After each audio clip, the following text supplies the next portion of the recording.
There's all the horses. Loads of them getting warmed up.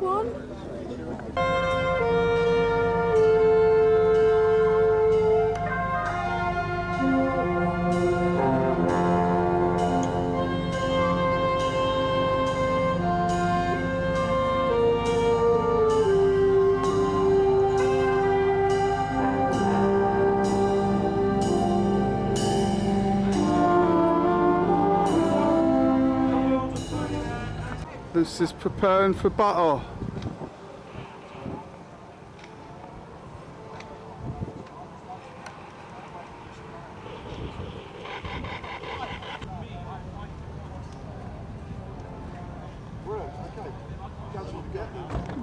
Lucy's in the army now. Whoa.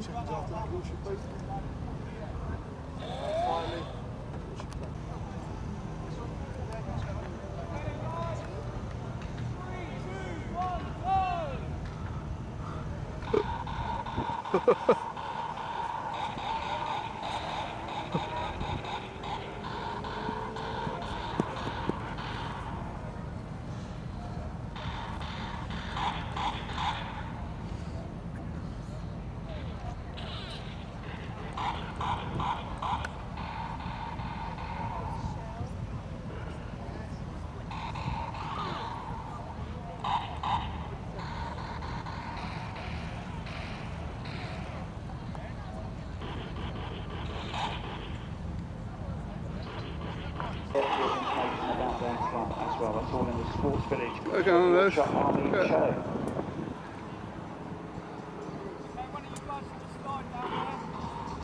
Meanwhile, we'll start at a quarter past the 11, so 7:15 start stage for the main arena. Game over, watching win. Way back to your areas.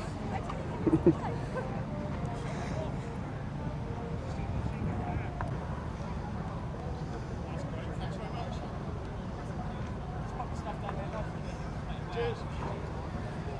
Yeah. What are them?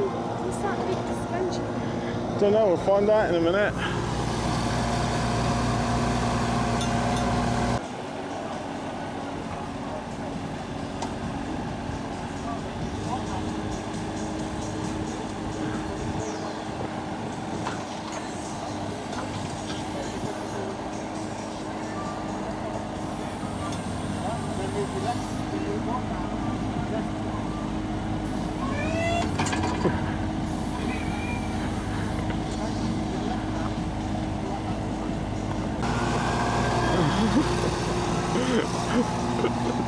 Bob the Builder.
There goes Luce. What's she going on now? I saw you having a go at me.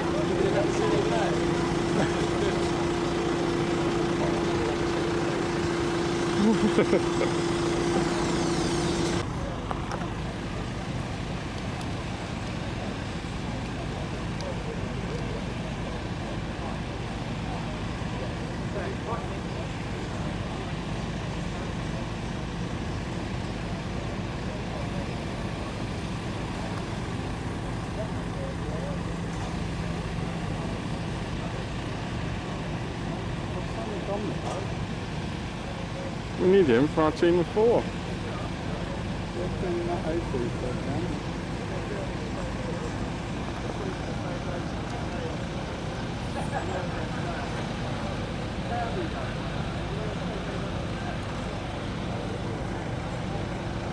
All right, Dom? Okay. You okay? Yeah, that's all.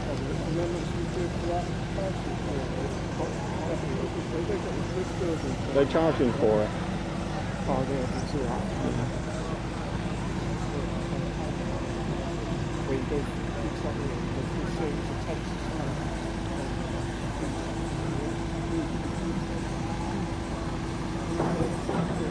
Lucy's going back more smoothly on this one, I think. She's getting into it. Yeah.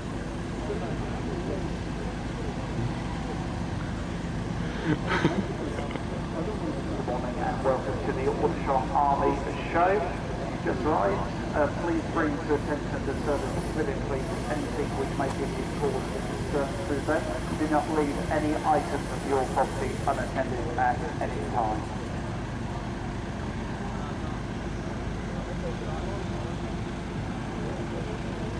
She's going for the dig. A bit early.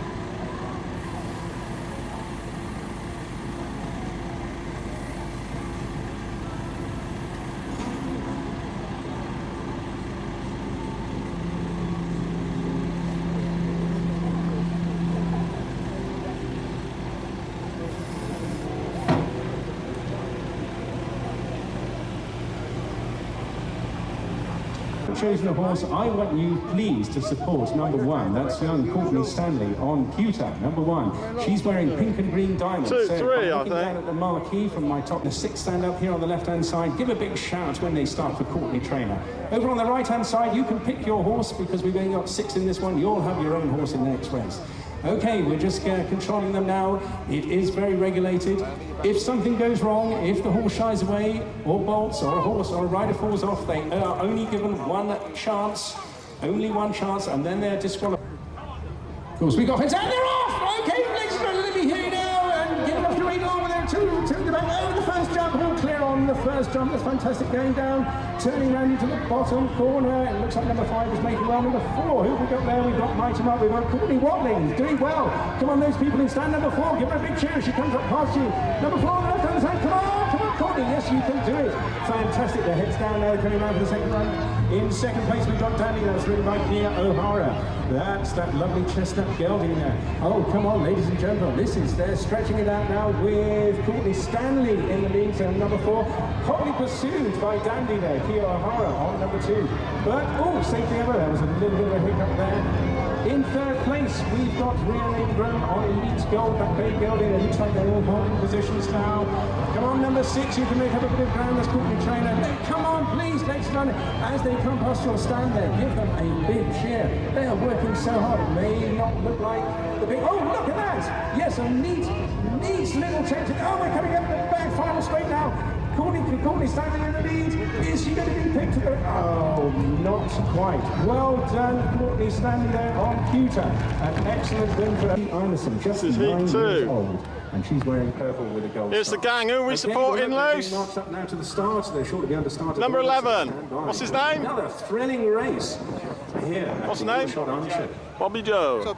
Yeah, or somebody has fallen off or the horse disobeys, then they only get one chance and they are thrown out of the arena. They are not allowed to race. So they're all working very hard to keep their ponies under control. Okay, I think we're almost under starters. All stand by, ladies and gentlemen, for those big cheers. There they're off! Oh. Fantastic, it's a good start on the right-hand side there. Oh, but she's squeezed out at the first fence. Oh dear, that makes it very difficult for the tail ender now. But look at that, going ahead in first place at the moment. We've got number 10, so big cheer there from the left-hand side. Come on, ladies and gentlemen, in those stands. These girls and boys are working so hard. Oh, look at that, she's just putting off there. Young John Lamb is there holding his own, working like a demon, but hotly pursued by Snowbury there. Number 8, that's Abby Winstanley, 11 years old. Oh dear, 12 has got a long way to make up now. Come on, Oliver, you can do it. Get stuck in. Okay, remember, they're not allowed to use any whips on this one, but still holding position at the lead there is Snowbury, young Abby Winstanley, and those little white diamonds there. But she's under pressure again from John Lamb. Can he do it? Not quite. He's squeezed out of that fence there, but now coming in, this is the 10th moment as they round the red post, and they're making helpful leather now, but it looks like a good win there for Abby Winstanley, with Grant Healy coming up a close second. We'll wait, of course, now for the final results, but that...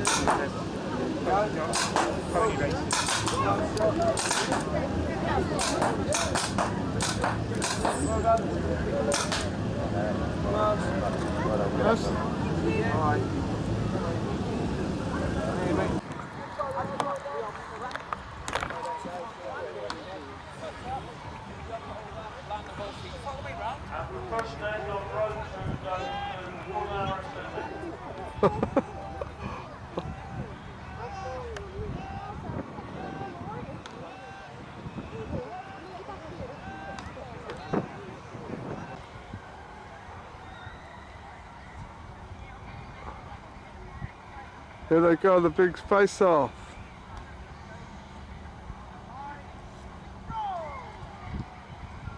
Go on, Luce!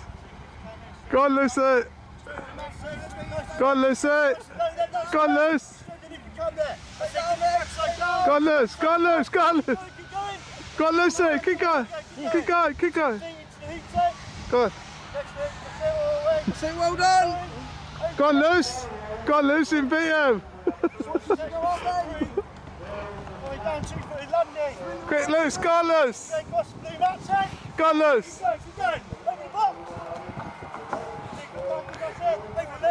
Go on, Luce! Quick! Quick, run!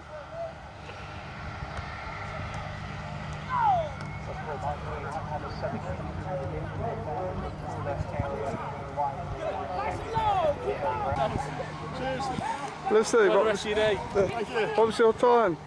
I thought you were going to beat it.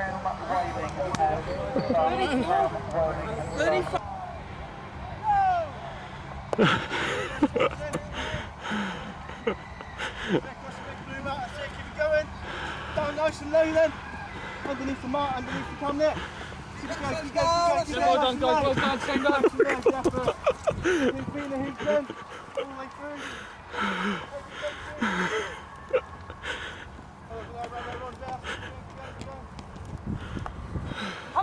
Class hit them out then. Nicely pushed it. All over the box.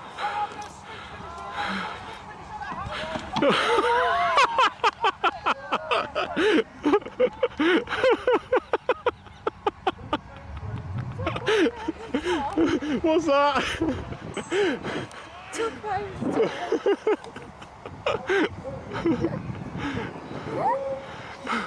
What'd you get, Dave? 30. And what? What'd you get, Dom? 39, I think. Thanks on the I didn't get the bit where you fell over. I kind of... Don't worry, Dom. Steve's got it. Steve's got it. Well, I only got legs flying in the air. That's where they're trying to sign Lucia. That's the arena. That's the cannon. Here's the gang. There's the wounded troops, battle injuries. What do you say to you, Dave? What's it, Tom? It says 37 seconds. Roll.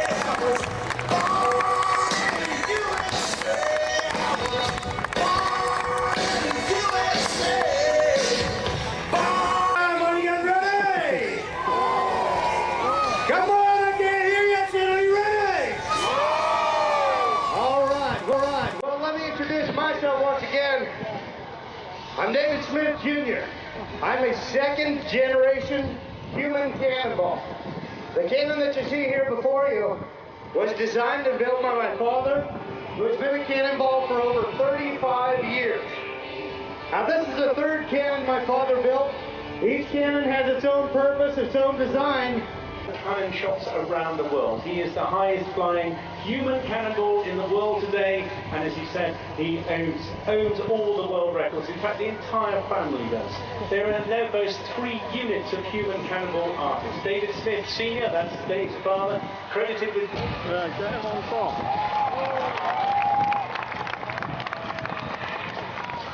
Take one of them, yeah.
Okay, it looks like everything is good. He's going down the cannon.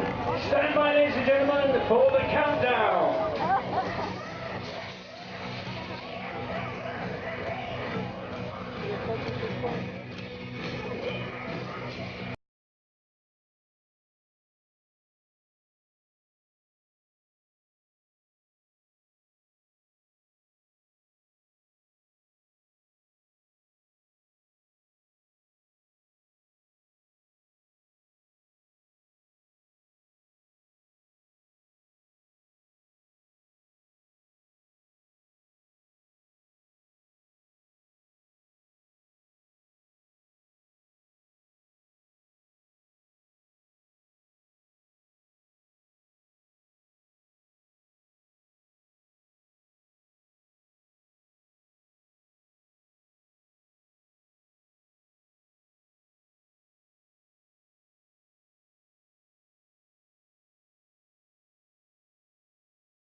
Something wrong with the world today.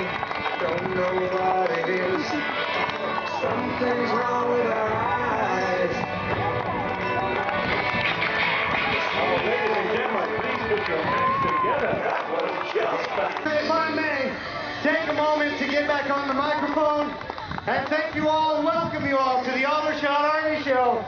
This is our first time here. We are... Okay, then just keep that going, ladies and gents. Keep it going all the way around. What I want to see then...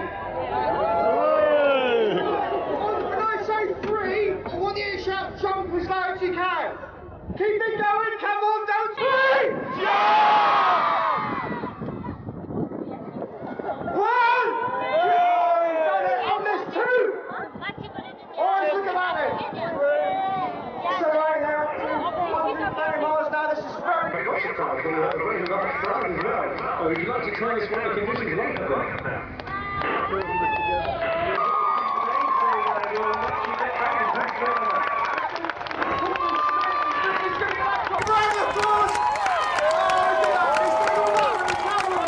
Hopefully.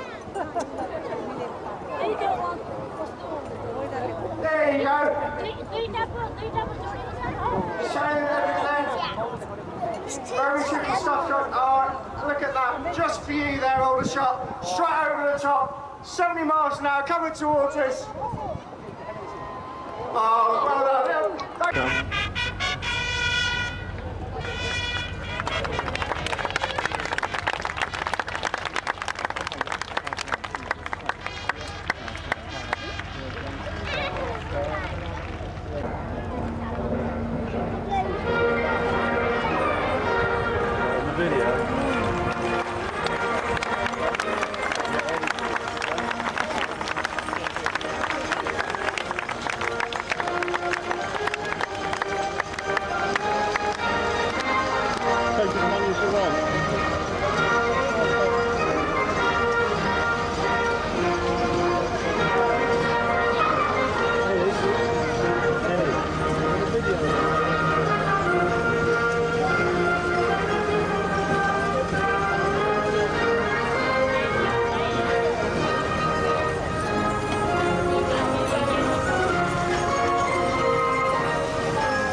Liz.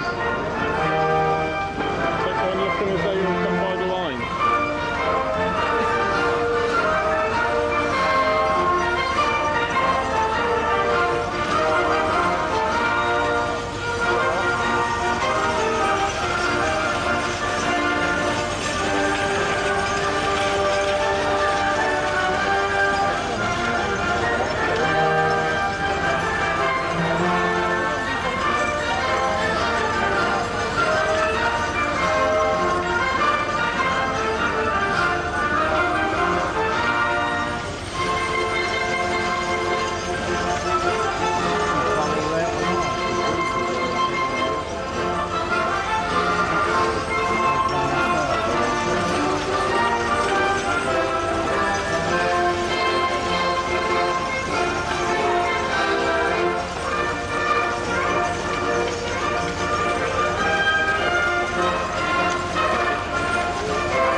Ladies and gentlemen, boys and girls, the guns are the colours of the Royal Regiment of Artillery.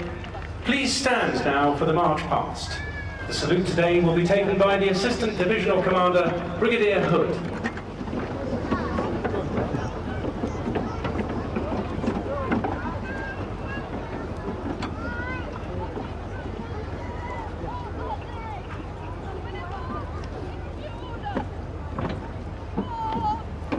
Take one,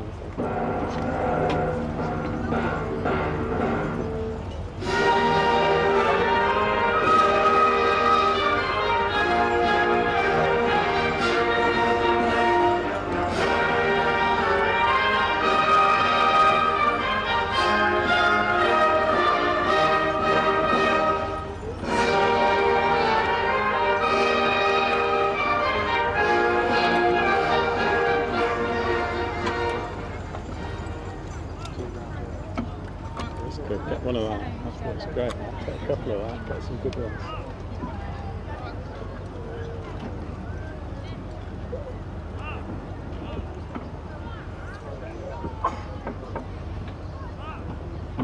It's the sloop.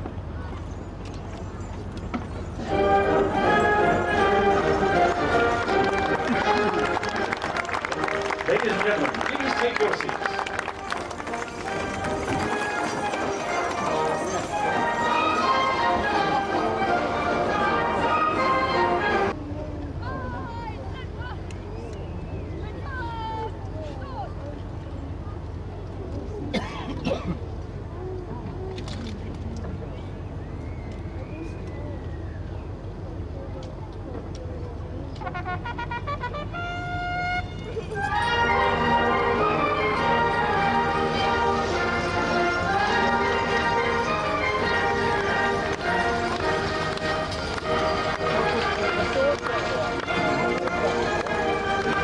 There we go. Cannon's still firing, huh?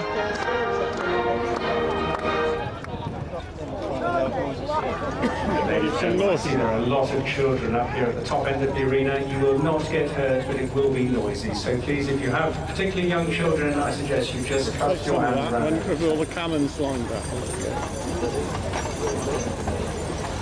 It's alright, they'll be firing in a minute. Take one before they fire and try a couple when they're firing. Okay, get one now. Zoom in on some of them, yeah?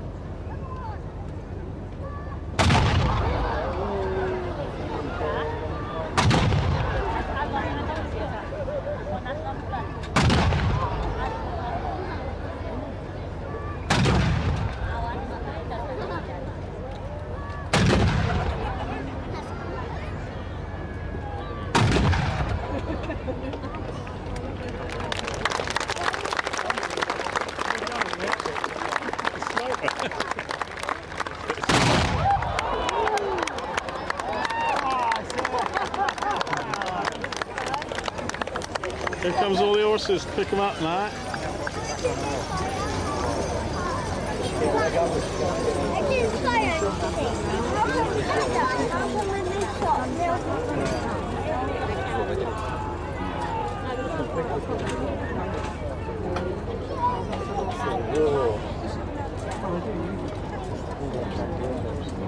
In a minute they will fire out flat out now.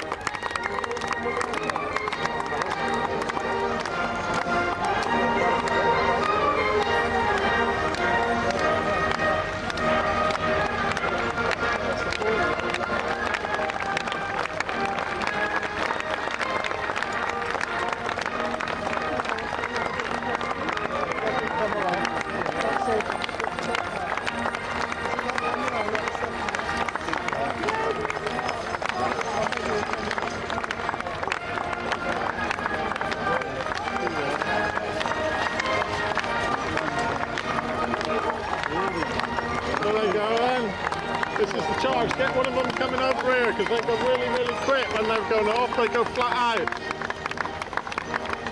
They get quicker, each one.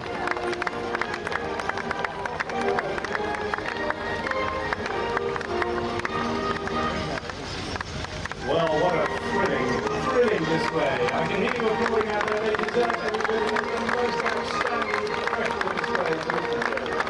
But I think the Royal Horse Artillery. Very, very well, very neat, outstanding display. What a perfect salvo that was right at the end. Oh, look at them going.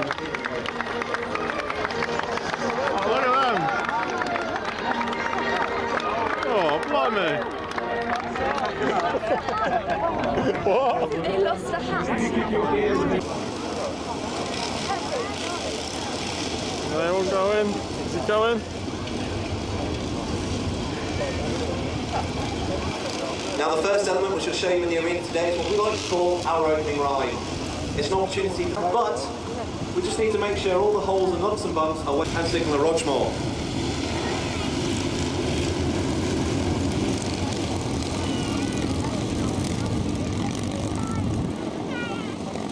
Now as they come around the centre of the arena, they will split off into individual columns in preparation for the first set of high-speed crossovers, or as we call them in the white helmet, cuts.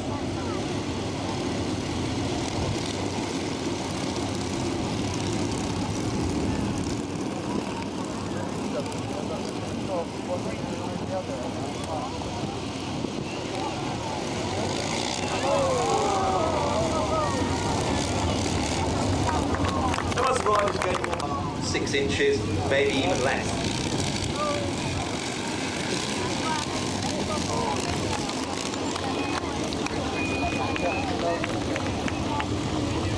Going for another. Now being a military unit, we obviously like to do things nice and neatly. As you can see, the riders are paired off again in preparation to exit the arena.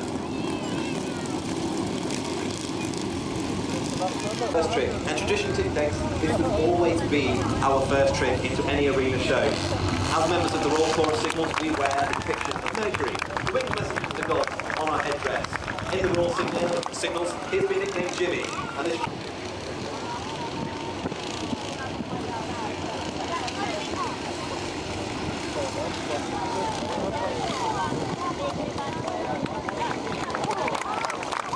next in, the trick driven by the rider second from the front of this machine, signaller Kyle Wakeham, and we call this the 4Ts. Now there are no prizes being awarded for why we call this the 4Ts, but an interesting fact about this trick is only the rider on the front, on the very, very front there, sat on the handlebars, Lance Corporal Gary Rick, actually has a licence to ride a bike on the public roads. Now, I never learned to juggle. It was never one of those skills that was high on my list of priorities as a small child. Now, Signaler Ian's reading on here, riding the reverse juggle, is demonstrating that as well. A very difficult technique, reverse riding. Now, riders in the white helmets are taught simple tricks to complete all of these displays. Now, the trick with reverse riding is probably the simplest. You twitch your left bum cheek to go left, and you twitch your right bum cheek to go right. Now the white helmet actually holds world record for this trick. We set the fastest 2-bike fan over a measured kilometre earlier on this year, reaching speeds close to 30 miles an hour, which may not sound particularly quick, but when you see, as the riders dismount the strip, there are no straps or ladders or anything holding them to these bikes, and we don't wear any protective equipment other than the helmet and thin leather gloves. Now we've already shown you two-way cuts in the opening ride. Let's make it a little more difficult. This is what we like to call the Irish whip. As you'll see, 3-way cuts.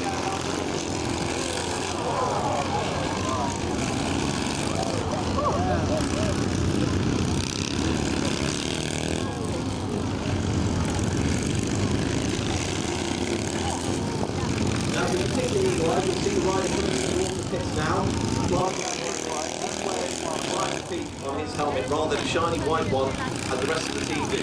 Now this white team signifies he was the last rider to fall off in a public show. And should anybody else fall off today, he will quite gladly pass that team on to them. Well, as you can see, he doesn't seem in a difficult spot, he's having to push it out.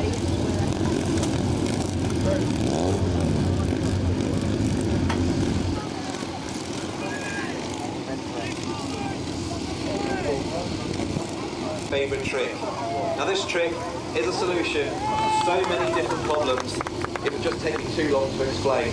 I'll let you make your own conclusions, but we call this the parallel bar. Regardless of the number of riders or bikes involved in an individual trick, there is always one person that is solely responsible for that trick. And in the parallel bar's case, it's the rider of the bike closest to the audience, or the outside bike as we call it, and that's Lance Corporal Adam Huber.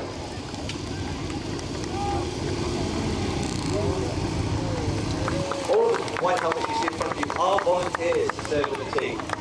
And coming around the arena now is Lance Corporal Gary. He's in his first year with the white helmets.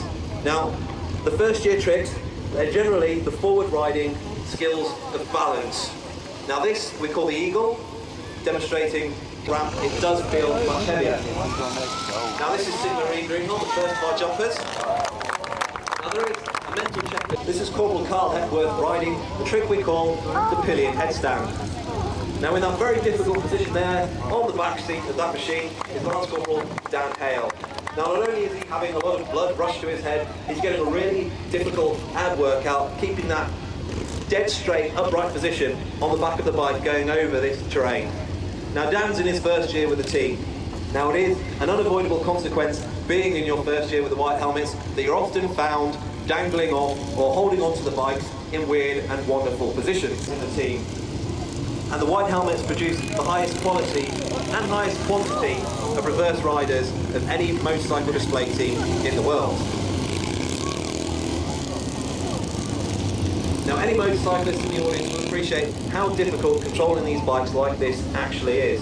With all the controls on the wrong side, and all your weight over the front wheel, when normally it would be over the rear wheel, which provides the traction and the braking power, it does make these rapid accelerating and decelerating across the arena quite difficult.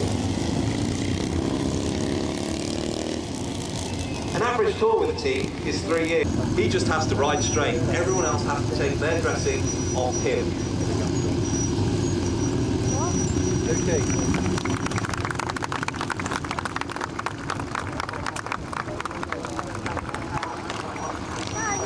Now after that we have another trick. This is Lance Corporal Jim Cottrell. He's riding the book reading. He's demonstrating an interesting method to get to work while still reading that all-important report or dossier the boss gave you a week ago that you just forgot about. As you can see, he's sat on the mudguard, and it's a completely hands-off trick. He's steering this bike with a combination of balance and also putting subtle pressure on his left and right foot pegs.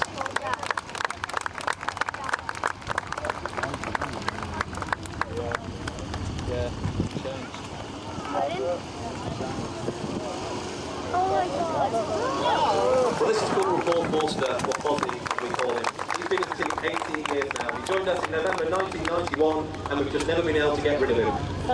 We call this trick the reverse ladder, and he's actually the only person in the team this season that can perform this trick without hurting himself, or more importantly to me, damaging the bikes.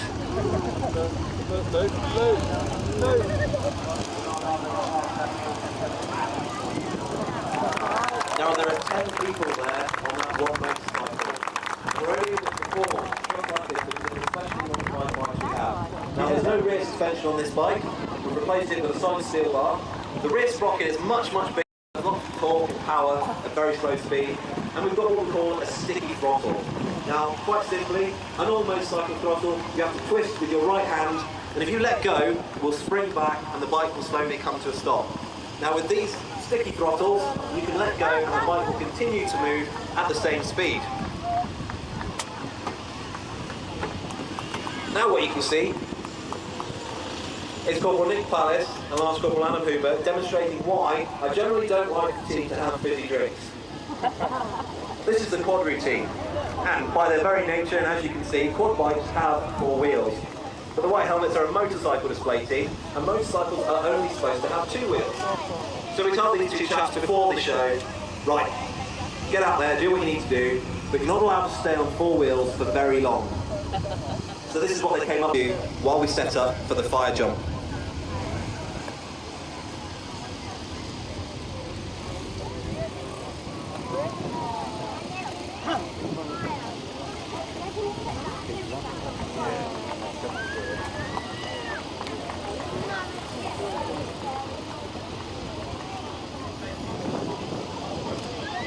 Safe back wheel landing. Now first over, we'll have Lance Corporal Dan Hale. Second over, Signaller Kyle Wakeham. Third over, Corporal Carl Hepworth. And last but by no means least, Lance Corporal Adam Hooper. Now I must warn you ladies and gentlemen, when we do put this fire up after this trip, there is a chance that some burning embers will float on the light breeze we have here today. Just be aware of that and shield your eyes should it be necessary.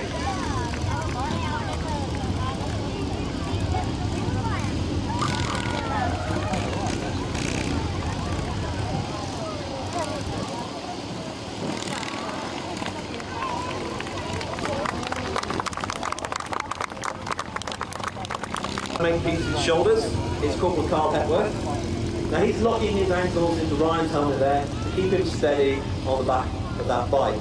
And giving them a nice smooth ride around the arena is signaller Rog Moore. Now these reverse ride tricks aren't the easiest thing in the world to do. Now with the added weight of extra riders and extra people, it does get even harder, especially with the weight so high. Now here we go with a double angel. Now riding this we've got Lance Corporal Gary Rick and signaller James Brown. And neither one of these two riders actually have 100% control over that machine. They have to trust and believe that the other person on that bike is going to do his job properly to get that trick around the arena nice and safe. I'll get you, lad, right. Now this is signaller Rog Moore in back, this time with a trick we call the ladder. Now he picked this trick up in training this year. Prior to this year, there was only one person that could do these ladder tricks. You saw him earlier on the reverse ladder. Now when Rog finally got this trick, it just a switch flipped in his head, but Fozzie was not happy.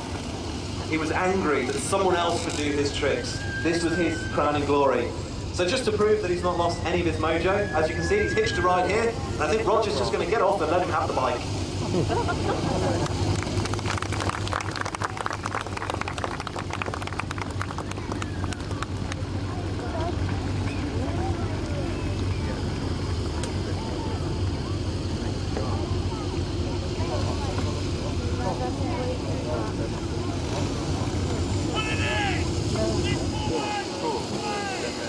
Now here we go with the largest trick we'll show you today. This is the 5-bike fan. 17 people there on those 5 machines. Now this trick is being coordinated by Lance Corporal Adam Hoover, who is riding the centre bike. He has to coordinate his bike in very close proximity to the other 4. There are only inches between the handlebars of his machine and the bikes either side of him. But also, he's having to bear the brunt of all the weight stood on the shoulders there. It's just one of those unavoidable consequences of being a bit bigger. In the team, if you're small and don't weigh very much, you generally find yourself at the top. If I could just interrupt just for one brief moment, an important message please for Joseph Pullen. Joseph Pullen, would you please go to the main showground control where the red flag is flying and your car is working through? Now we're almost there, ladies and gentlemen. This trick we call the throne. And coming around here is signaller Jack Rickard demonstrating another way to read that important document while still getting to work.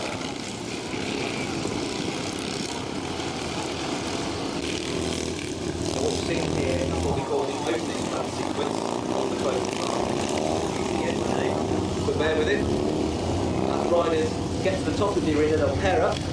They'll come down the centre of the arena, split off again in preparation for what we call the head-to-heads. The simple way to explain head-to-heads is it's a chicken with a white helmet twist.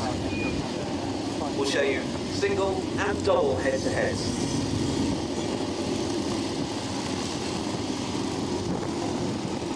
And quite simply, the riders will ride at each other and see who blinks last.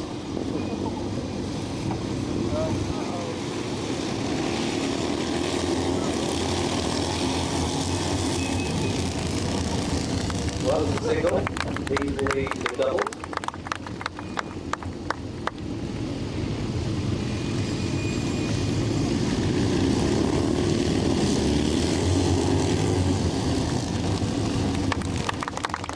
And just in case you missed the singles the first time, another set.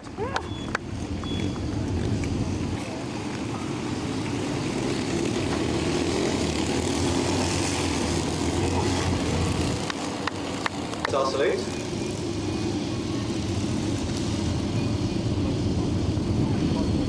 Taking the white helmet salute this afternoon is director from Aspire, the garrison facility. With their skill on just one wheel. When the riders come around the box bed by the country box, the parade will continue, but Sigmore and Couple Palace, they'll separate themselves in preparation. Now they'll be heading straight out of the archway at the top of the arena to the right of the VIP area.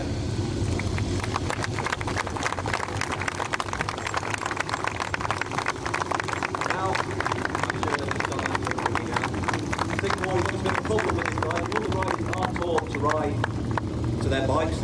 conditions, so it's just going to be Corporal Nick Palace.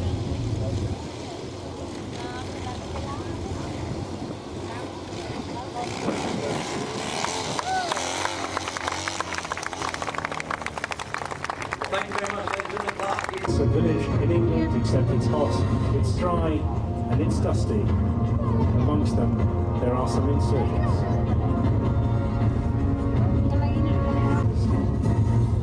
If you look into the arena carefully, as well as the villagers and boys and girls going about just a normal day having fun, there are likely insurgents there, operating from a compound on the edge of the village.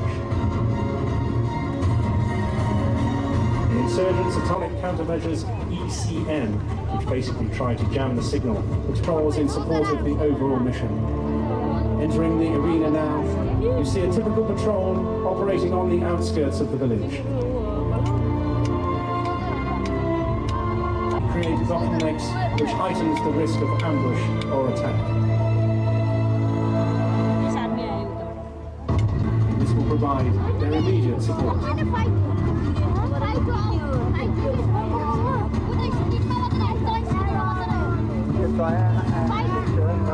To make the way into the entrance to make civilians in this way before you go out and Fisher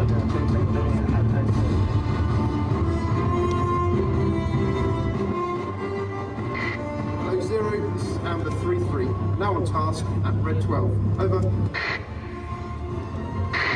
Zero, Roger. Out.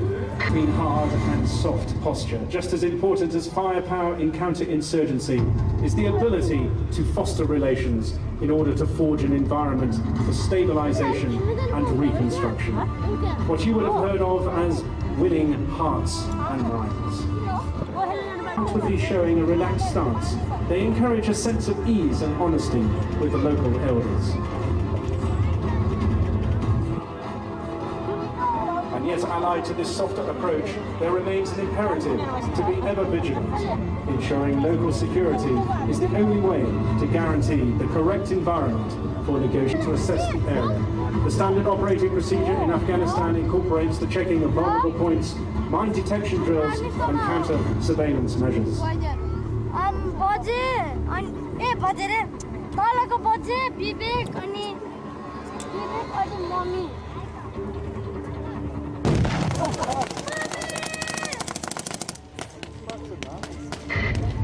Zero, this is Amber 3-3. Contact.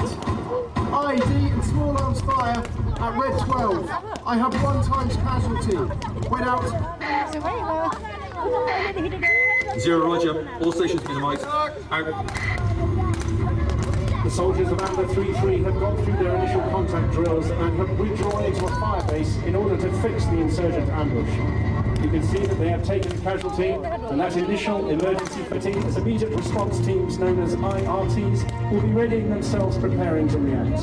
In this case, a medical emergency response team, otherwise known as a MERT, and an airborne reaction force, ARF, will be moved to assist Amber 3-3. There may well also be other elements of British forces in the vicinity of this patrol's location who may be tasked to help. Let's see what develops. The first friendly forces on the scene are the Fire Support Group, commonly known as the FSG, provided by the Pathfinders from 16th Air Assault Brigade. Using their Jackal and Willow vehicles, they will finally fix. Anyway, identified, location at Red 12, I'm engaging. HLS marked by green smoke. Out.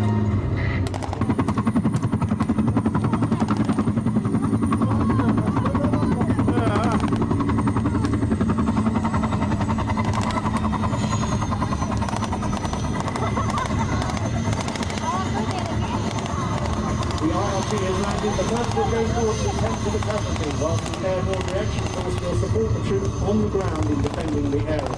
Once the birds are happy with the casualty's condition, they and the ARF will cover the extraction from the area with equipment assistance in order to engage and destroy the enemy.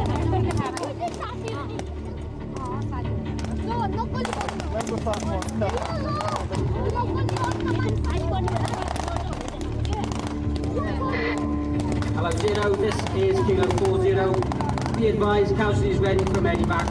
Press the artillery to board for extraction. Over. Kilo 40, this is 0, 2, 1.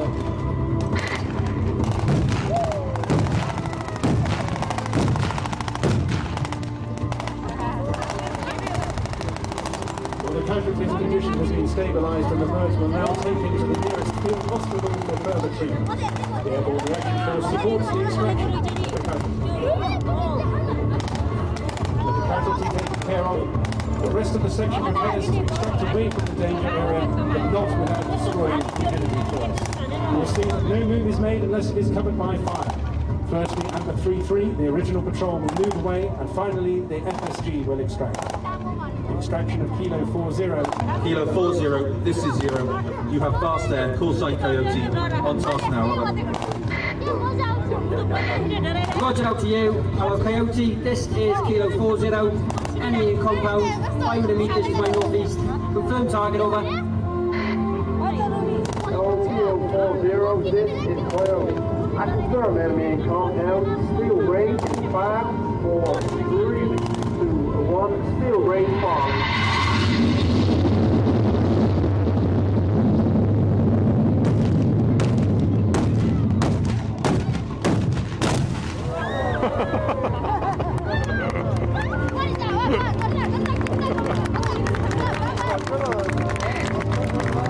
This is Kilo 40.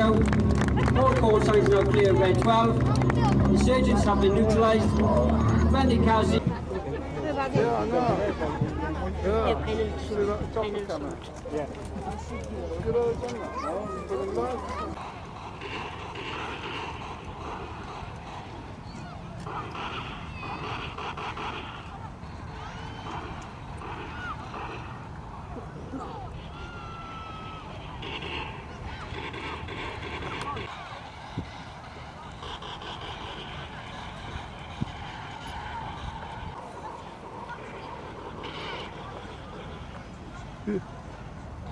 Hello.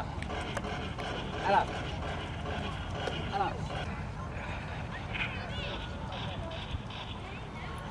Look out. Get him, Russ. Look at him.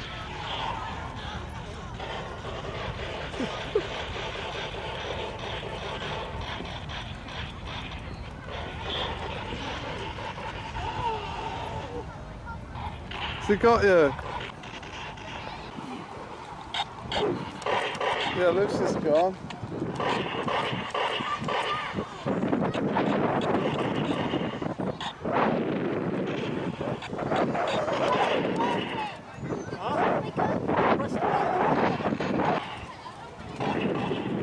He's gonna get it. Going in for his charge.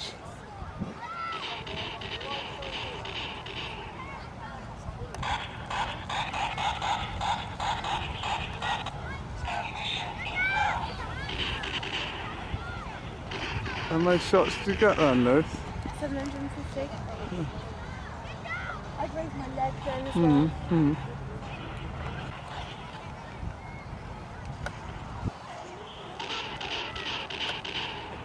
There's one creeping on the other side.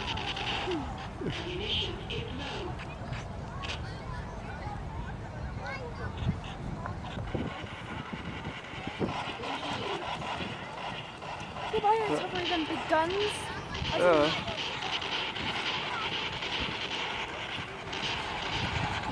He's that big kid, isn't he? Chasing the stick there.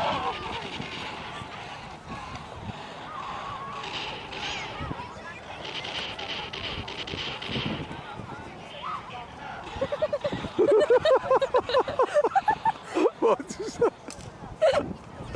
It's so now funny watching him run around. It's not as bad if it's me, but... He's behind you!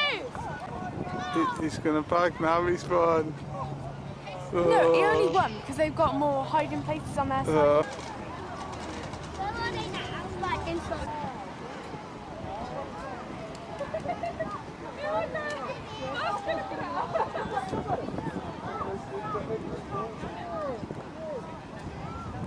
That's the power tower.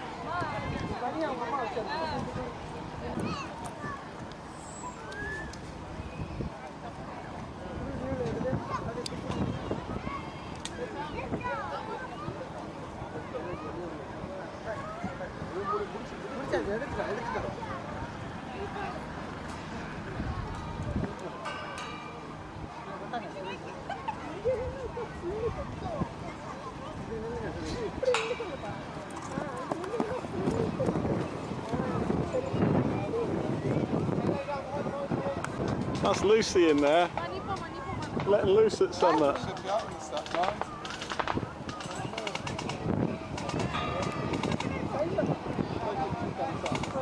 Yeah. Luce, what was going on in there? What was going on in there? Right, you cross the tunnel. Yeah? Pick up a rifle. Yeah? Well, a machine gun thing. And you shoot at this massive screen. Did you hit anything? I don't know. I just shot. Lucy says she's a veteran here, and that's the flag. Moving on, chaps. There's Dave getting his... Dave's getting his instructions. MR something, isn't it? I can't remember what he's actually called. Yeah, the next one, that's the AS90. Yeah. There's one missing.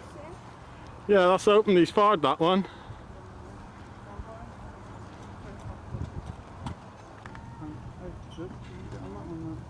Just let him get his photo.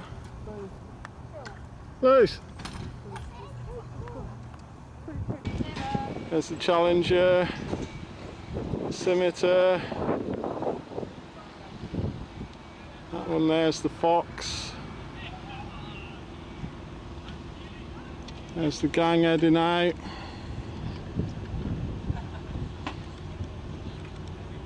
The old pod is all down.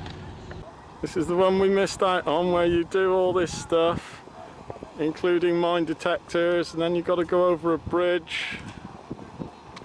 You get mine detectors to pick out the mines, you get shooting, you've got to get the ammo box over the thing. There's a para jump.